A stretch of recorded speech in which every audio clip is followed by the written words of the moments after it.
देखिए, पिछले क्लास में हम प्रॉब्लम बताए थे रेडियो मतलब आपको एटॉमिक स्ट्रक्चर पर। आज हम बता रहे हैं न्यूक्लियर फिजिक्स मतलब न्यूक्लियस पर। तो न्यूक्लियर फिजिक्स में हम सब आपको थ्योरी बताए हैं। आपको हम बताए हैं mass defect, binding energy, nuclear force, समझे, एग्जिस्टेंस ऑफ न्यूक्लियर फोर्स जो है मतलब पाई मैसन के भी बारे में बताए हैं। तो हम बहुत सारी न्यूक्लियर फिजिक्स में आपको न्यूक्लियस वाले पर बताए हैं। अगर थोड़ा मना याद करना है, देखिए इतना सारा प्रॉब्लम है, हम प्रॉब्लम एक एक करके बताएंगे। ये सब प्रॉब्लम परीक्षा में और कॉन्सेप्ट क्लियर करेगा, तो ये सब चीज आपको ध्यान रखना है न्यूक्लियस के बारे में। तो देखिए, आपको हम थोड़ा सा याद करवाते हैं। ये देखिए, एक होता है क्या, एटम, ठीक है। तो एटम में जेड ई क्या हो गया, मास ऑफ न्यूक्लियस। ए क्या है, इलेक्ट्रॉन है, ठीक है।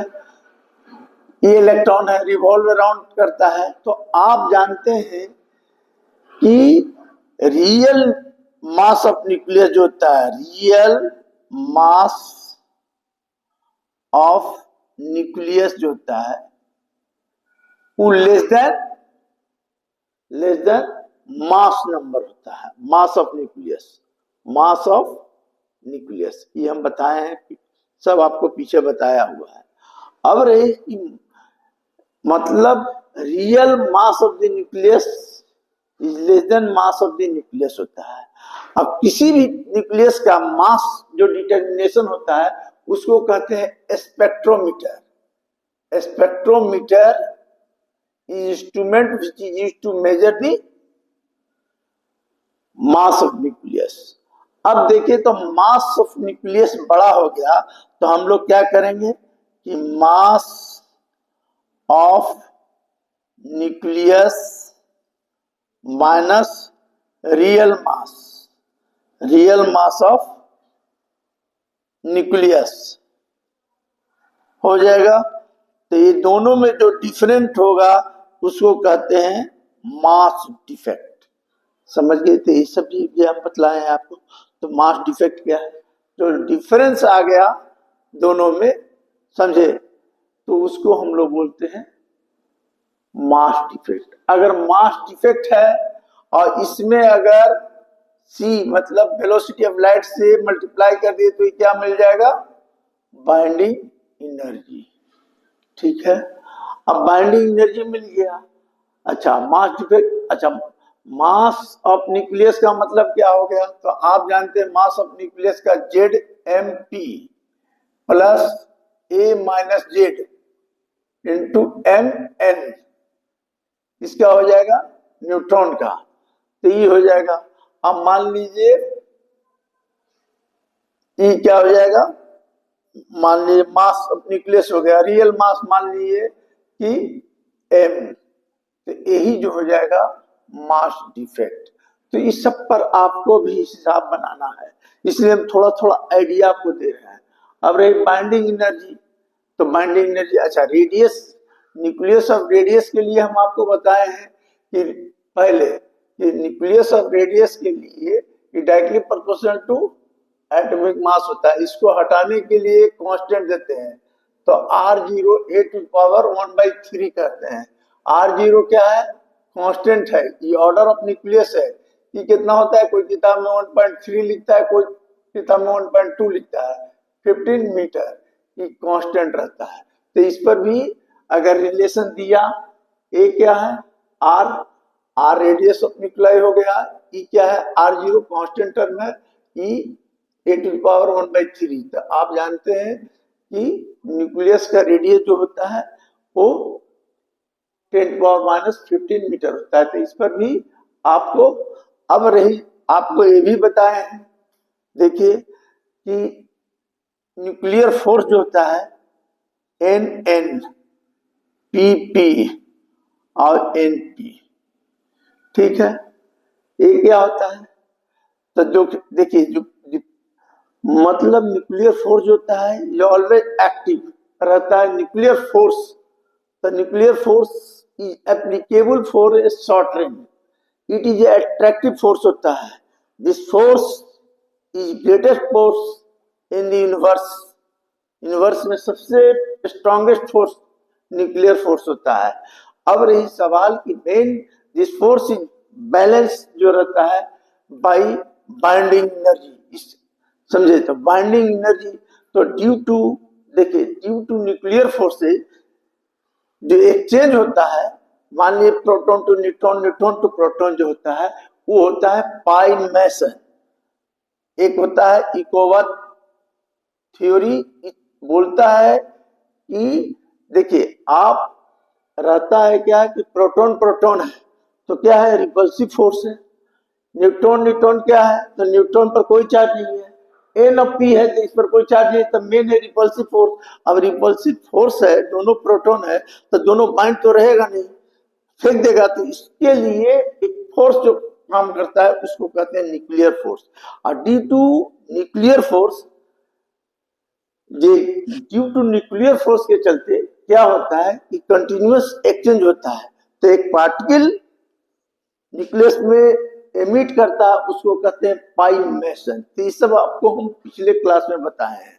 अब पाई मेसन क्या है, अब जैसे देखिए न्यूट्रॉन है, ये न्यूट्रॉन है, तब न्यूट्रॉन है तो एक कब होगा एमिट करेगा, तो देखिए ये करेगा अगर न्यूट्रॉन एमिट करता है माइनस पाई, तब क्या होगा, एमिट करता है तब प्रोटॉन बनेगा, ठीक है। अगर प्रोटॉन एब्जॉर्ब करता है पाई मेसन तो क्या बन जाएगा, न्यूट्रॉन। तो ये रिजल्ट, ये सब चीज जो है याद रखिएगा, क्या बोले, न्यूट्रॉन अगर एमिट करता है माइनस पाई, न्यूट्रॉन क्या है तो न्यूट्रॉन पर कोई चार्ज नहीं होता है। देखिए हम पहले बताए हैं कि न्यूट्रॉन ऐसे लिखते हैं तो कोई चार्ज नहीं रहता है, अगर ये पाई मेसन एमिट करता है तो क्या बनेगा, प्रोटॉन, मतलब कन्वर्ट हो जाएगा प्रोटॉन में। तो कहाँ कन्वर्ट हो रहा है, तो कंटिन्यूअस हो रहा है न्यूक्लियस में। अब तो इसको हम लोग अगर पाई प्रोटॉन में माइनस पाई मतलब क्या हुआ, एब्जॉर्ब हुआ, तो क्या बन गया, न्यूट्रॉन। इसी का उल्टा कन्वर्स कर दीजिए, तो कन्वर्स में क्या होता है, तो कन्वर्स में कर दिए कि अगर प्रोटॉन है इसमें पाई प्लस कर दिए, ठीक है, प्रोटॉन है, प्रोटॉन है इसमें न्यूट्रॉन में पाई प्लस कर दिए, तो क्या हो जाएगा, एमिट कर क्या कर रहा है पाई, तो न्यूट्रॉन बन जाएगा, और न्यूट्रॉन में पाई प्लस कर दिए तो क्या हो जाएगा, प्रोटॉन। तो ये रिलेशन कभी कभी भरने के लिए भी आता है, और दिमाग में रखिएगा कि ये क्या होता है, पाई मेसन, इकोवा थ्योरी ऑफ मेसन है, समझे। तो ये सब चीज आपको जानना है। अब ये सब जानने के बाद हम ये भी बता दिए कि मास ऑफ न्यूक्लियस इज मेजर्ड मन एक्सपेरिमेंटली बाय द स्पेक्ट्रोमीटर, समझे। अच्छा, और जो real mass of the nucleus जो होगा वो always less than the mass of nucleus होगा। अब मास ऑफ न्यूक्लियस का मतलब क्या हो गया, तो नंबर ऑफ जेड क्या है, atomic number, number of proton, अब प्लस ए में से जेड घटा ले तो न्यूट्रॉन आ जाएगा, तो ये हो जाएगा। और जो दोनों में डिफरेंस आएगा दैट इज मास डिफेक्ट, समझे। तो मास डिफेक्ट ये हो गया। अब इसी केस में हम आपको न्यूक्लियर फिजन फ्यूजन सब बताए हैं, समझे, उसमें भी मास डिफेक्ट निकाल के हम सब बताए हैं, एनर्जी। तो इस सब दिमाग में रखिएगा। अब आ जाइए हम प्रॉब्लम पर, इतना हम आपको रिकलेक्ट कर लिए, अब प्रॉब्लम हम बताते हैं। तो देखिए प्रॉब्लम में, अब प्रॉब्लम में क्या है, ये देखिए अब रहता है क्या, ये देखिए अब क्या है, पहला calculate the binding energy of alpha particle, express result both in mega electron volt and joule. तो हमको देखिए अल्फा पार्टिकल, तो अल्फा पार्टिकल है, तो देखिए कैलकुलेट द बाइंडिंग एनर्जी निकालना है of the alpha particle, express result both in mega electron volt and joule. तो आप अल्फा पार्टिकल है, तो अल्फा पार्टिकल क्या हो गया, देखिए अल्फा पार्टिकल, देखिए अल्फा पार्टिकल को हम लोग हीलियम भी बोलते हैं, 24, ठीक है, देखिए आपको निकालना है calculate the binding energy of alpha particle, express the result both in mega electron volt and joule. Alpha particle, mass of alpha particle दिया हुआ है, मास ऑफ प्रोटॉन भी दिया हुआ है, मास ऑफ न्यूट्रॉन भी दिया हुआ है। तो देखिए अल्फा पार्टिकल है, तो अल्फा पार्टिकल का मतलब ऐसे लिखा हुआ है, इसका मतलब हीलियम जैसा लिखते हैं आप। इसको कैसे लिखते हैं? हीलियम को ही हम अल्फा पार्टिकल कहते हैं। तो इस केस में हम लोग जैसे अल्फा है, तो अल्फा का दिया हुआ 2,4, तो ये क्या होगा? Electron, atomic number. जेड हो गया 2, तो इलेक्ट्रॉन भी कितना हो जाएगा? 2। तो प्रोटॉन भी कितना हो जाएगा? 2। और न्यूट्रॉन कितना हो जाएगा? तो 2।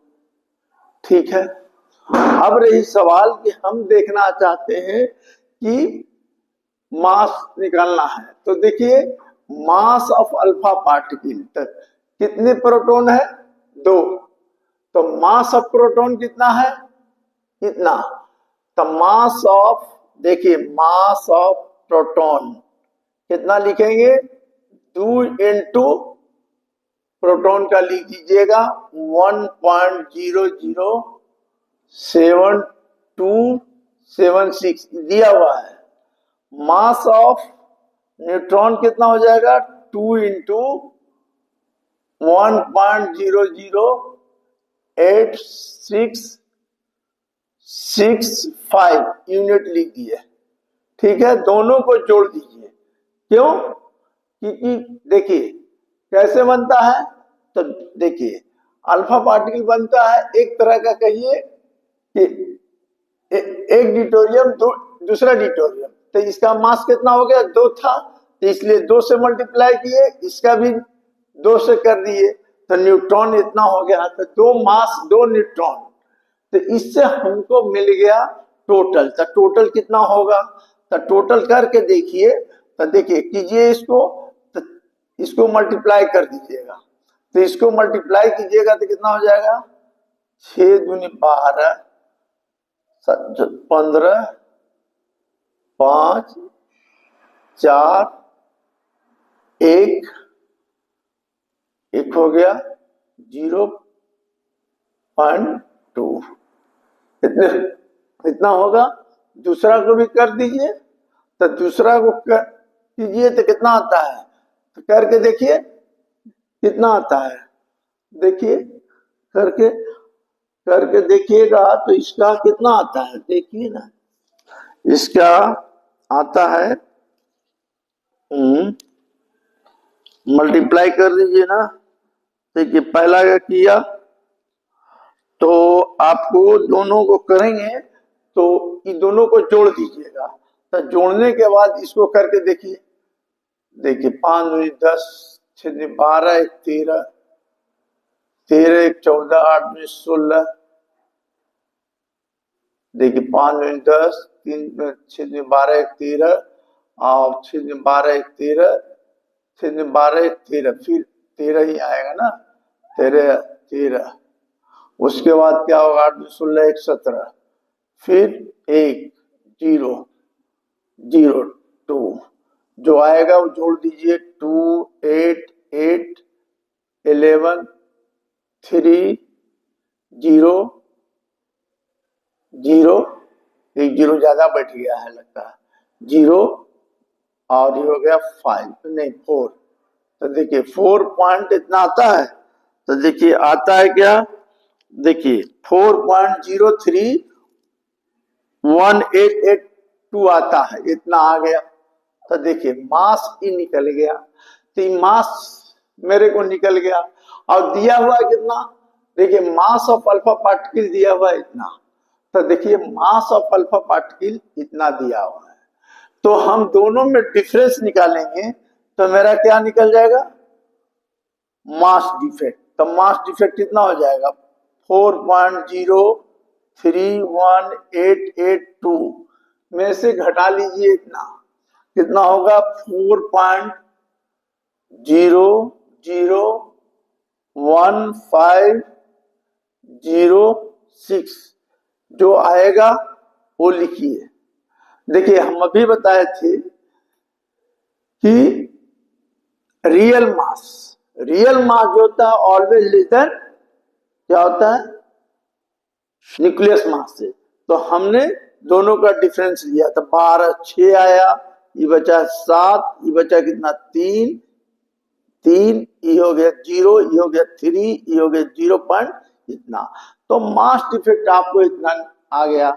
अब जब मास डिफेक्ट इतना आ गया तो आप याद हमको कह रहा है क्या निकालने की, कैलकुलेट द बाइंडिंग एनर्जी। तो मास डिफेक्ट निकाल दीजिएगा। सुन लीजिए, जो चीज दिया हुआ था जैसे अल्फा, तो अल्फा क्या क्या होता है, अल्फा इसे लिखते हैं तो एटॉमिक नंबर कितना होता है 2। तो जो एटॉमिक नंबर होता है वही इलेक्ट्रॉन होता है, वही प्रोटॉन होता है। न्यूट्रॉन क्या होता है, इसमें से इसको घटा लेते हैं तो 2 आया।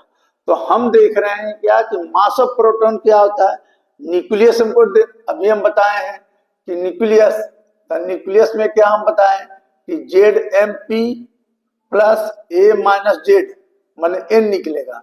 ये क्या हो गया NMN, ये हो गया आपका क्या हो गया, ये हो गया आपका एटॉम मतलब न्यूक्लियस का मास।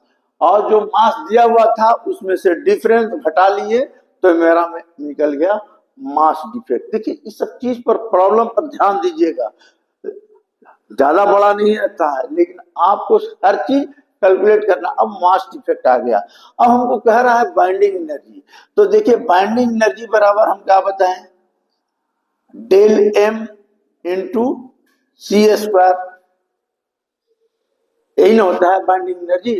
तो डेल M मतलब आप क्या किए कि ये जो मास डिफेक्ट आया, समझे, तो लोग क्या करेंगे कि ए लेगा डिफरेंस इंटू C², लेकिन ए नहीं करने का, क्या करने का सुन लीजिए। आप जानते हैं कि आइंस्टीन ने बोला है कि E=mc²। जो भी मास डिफेक्ट आया मैंने घूम रहा है और जिस मैंने ड्यू टू एक्सचेंज हो रहा है जो कंटिन्यूअस, तो उसमें क्या हो रहा है कि जो भी मास डिफेक्ट हुआ वो टोटल का टोटल मास जो है या लाइट में हीट में जो भी है रेडिएट कर रहा है। तो मास जो होता है वो डायरेक्टली प्रोपोर्शनल टू क्या होता है एनर्जी। तो एनर्जी मिल गया, ये आइंस्टीन ने बोला एक तरह का क्या है एनर्जी है। तो एनर्जी है तो आपको हम बताए हैं कि देखिए एक इस सब क्या है यूनिट में। तो आपको हम पिछले क्लास में बताए हैं कि एक एटॉमिक मास यूनिट बराबर 931 मेगा इलेक्ट्रॉन वोल्ट। अब कहिएगा कि फिर बताइए, तो आपको हम बताए थे कि E बराबर mc², तो मास ऑफ इलेक्ट्रॉन हो गया इंटू C करोगे तो इतना कैलकुलेट करोगे तो 931 मेगा इलेक्ट्रॉन वोल्ट आता है। तो ये क्या है एनर्जी। तो डायरेक्ट क्या करने का, बाइंडिंग एनर्जी निकालने कहेगा तो सीधे लिख दीजिएगा इतना इंटू 931 मेगा इलेक्ट्रॉन वोल्ट। अब ये कैलकुलेट हो गया। अब जो आएगा जो भी इसको मल्टीप्लाई कीजिएगा ये आपका मेगा इलेक्ट्रॉन वोल्ट में आ गया, समझिए। अब मेगा इलेक्ट्रॉन वोल्ट में अब रही मेगा इलेक्ट्रॉन वोल्ट। तो आपको हम इलेक्ट्रॉन वोल्ट को हम बताए थे कि इलेक्ट्रॉन वोल्ट क्या है। तो देखिए फिर से हम बतला दे रहे हैं, पीछे वाला प्रॉब्लम ऐसे नहीं बनेगा, सुन लीजिए थोड़ा सा दिमाग लगाइएगा। देखिए हमने क्या किया, ये मेरा मास डिफेक्ट आया। तो मास डिफेक्ट आइंस्टीन क्या बोलता है कि जितने भी चेंज इन मास होगा वो डायरेक्टली प्रोपोर्शनल टू एनर्जी हो जाएगा। तो एक तरह का एनर्जी है ये। अब इसमें हम एक मेगा इलेक्ट्रॉन, एक सब क्या था यूनिट में, जैसे जो भी हम कैलकुलेट किए हैं जो भी वैल्यू लाए हैं ये यूनिट में है। तो एक एटॉमिक मास यूनिट बराबर 931 मेगा इलेक्ट्रॉन वोल्ट होता है। और इलेक्ट्रॉन वोल्ट क्या है, तो इलेक्ट्रॉन वोल्ट जो होता है energy required to accelerate the electron through the potentials of 1 volt. आप पढ़े हैं किसमें, आप पढ़े हैं इलेक्ट्रोस्टैट में। इलेक्ट्रोस्टैट में W बराबर क्या होता है, क्यू भी। तो क्यू की जगह एक इलेक्ट्रॉन ले लो, तो इलेक्ट्रॉन का चार्ज कितना होता है, इतना, ठीक है। अब V बराबर 1 वोल्ट ले लिए, तो E हो जाता है 1.6 इंटू 10⁻⁻, जूल, मतलब E हो जाता है इलेक्ट्रॉन वोल्ट। तो इलेक्ट्रॉन वोल्ट, एक इलेक्ट्रॉन वोल्ट बराबर इतना हो गया। तो कोई पूछेगा मेगा इलेक्ट्रॉन वोल्ट, तो M में, तो इसमें क्या करेंगे, तो देखिए 10⁻⁶ से मल्टीप्लाई कर देंगे तो जो हो जाएगा मेगा इलेक्ट्रॉन वोल्ट हो जाएगा। अब ये मेगा इलेक्ट्रॉन वोल्ट है, अब कह देगा कि जूल में बदलिए, तो जूल में अब भी हम मेगा इलेक्ट्रॉन लाने के लिए 10⁻⁶ से मल्टीप्लाई किए, तो इसको हमको जूल में लाने के लिए क्या करेंगे, इतना से डिवाइड दे देंगे तो जूल में आ जाएगा। समझ में आ गया।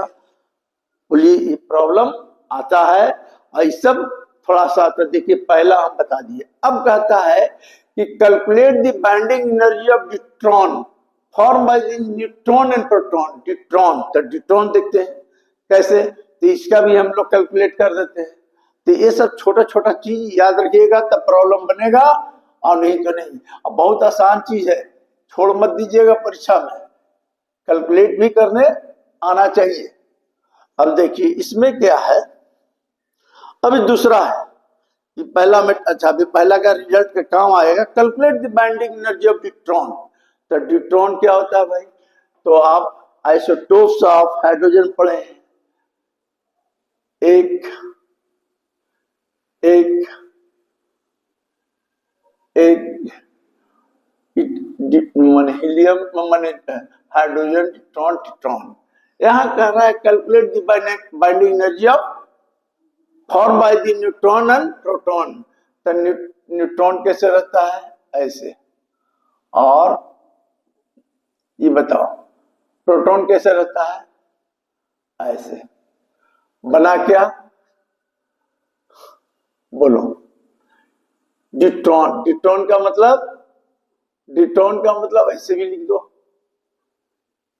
नीचे नीचे न्यूक्लियर रिएक्शन में ई नीचे जुड़ गया, ऊपर ऊपर जुड़ गया, तो ड्यूट्रॉन बन गया।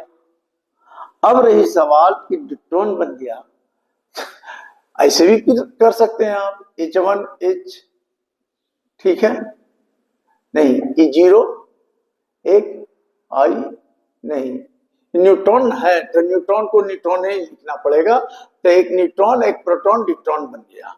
अब इसमें क्या कीजिएगा, तो देखिए इसमें क्या कीजिएगा, मास ऑफ ड्यूट्रॉन दिया हुआ है, यानी इसका मास दिया हुआ है, मास ऑफ ड्यूट्रॉन दिया हुआ है, कितना दिया हुआ है, 2.013553। तो मास ऑफ न्यूट्रॉन क्या होगा, ये भी दिया हुआ है, देखिए 1.00, हम इसलिए नहीं बैठा रहे थे, दिया हुआ रहे किताब में इतना। और मास ऑफ प्रोटॉन भी दिया हुआ है, कितना, मास ऑफ प्रोटॉन दिया हुआ है 1.007276। ये दोनों को जोड़ दीजिए, 6 5 11, 6 13 14, ये हो गया 9, ये हो गया 8 7 15, 1 0.2, इतना आ गया, ठीक है। अब हमको ये मिल गया, मतलब मास ऑफ न्यूक्लियस, और इसका कितना दिया हुआ है, मास ऑफ ड्यूटेरियम इतना, तो मास डिफेक्ट इतना हो जाएगा, फिर तो घटा दीजिए, तो 1.03553 2.011593, ठीक है। तो 1, अब घटाइएगा आप तो कितना आएगा, बोलिए, 0, 15 में से 9 गया, कितना बचा, घटेगा, 15 में से 9 गया 6, ये बचा 14, 14 में से 5 गया 9, ये बचा, कितना बचा, ये बचा 2, 2 में से गया 1, ये 0, ये 0, ये 0, इतना आ गया तो मास डिफेक्ट निकल गया। अब जब मास डिफेक्ट निकल गया तो फिर बाइंडिंग एनर्जी निकालना है। तो बाइंडिंग एनर्जी निकालने के लिए क्या करेंगे? बाइंडिंग एनर्जी निकालने के लिए क्या करना है? याद रखिएगा 931 से मल्टीप्लाई कर दीजिएगा। जो कैलकुलेट करके आएगा वो लिख दीजिएगा। जूल में बोलेगा तो डिवाइड दीजिएगा, नहीं जूल में देगा तो मेगा इलेक्ट्रॉन वोल्ट में लिख दीजिएगा। तो आपका ये दोनों प्रॉब्लम हम एक ढंग का था आपको बता दिए। इसी तरह आपको न्यूक्लियर फ्यूजन और फ्यूजन में भी हम ये सब कैलकुलेट करके बताए थे, तो ये सब परीक्षा में आता है। अभी देखिए तीसरा क्वेश्चन। अब कहता है गिवन फॉलोइंग आइसोटोप्स, लिथियम इतना, लिथियम का मास आइसोटोप्स दिया हुआ है इतना, एक दिया हुआ है इतना, ठीक है। Calculate the binding energy of neutron in a lithium इतना nucleus, express the result in mega electron volt. तो देखिए इसको कैसे बनाइएगा? तो देखिए